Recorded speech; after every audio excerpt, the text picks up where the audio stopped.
Ono što je značajno je što zajedno sa Американски држави и со Обединените нации ги разгледуваме можности за праќање на мировници под покровителством Обединените нации во мисиите каде што има потреба за вакви мировници.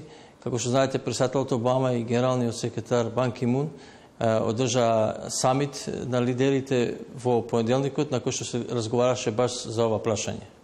За Македонија е важно САД да остане силен сојузник на патот на Македонија кон целосно интегрирање во НАТО преку учество во заеднички вежби, давање обуки за македонските војници, додаде министерот Јолевски.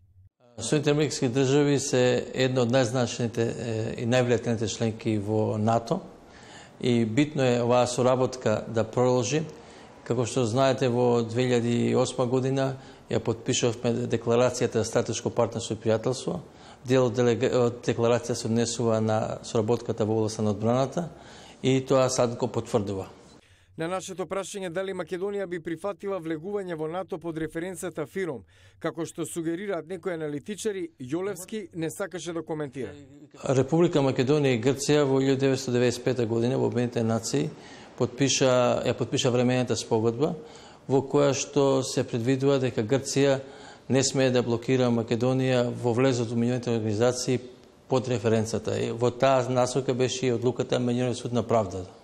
Од Пентагон му бива укажано дека единствена пречка за добивање покана за членство е проблемот со името, рече Јолевски, пошто му било сугерирано двете земји да ги интензивираат разговорите за взаемно прифатливо решение. Јолевски денеска продолжува посетата на САД со средба со командантот на Националната гарда во Американската сојузна држава Вермонт.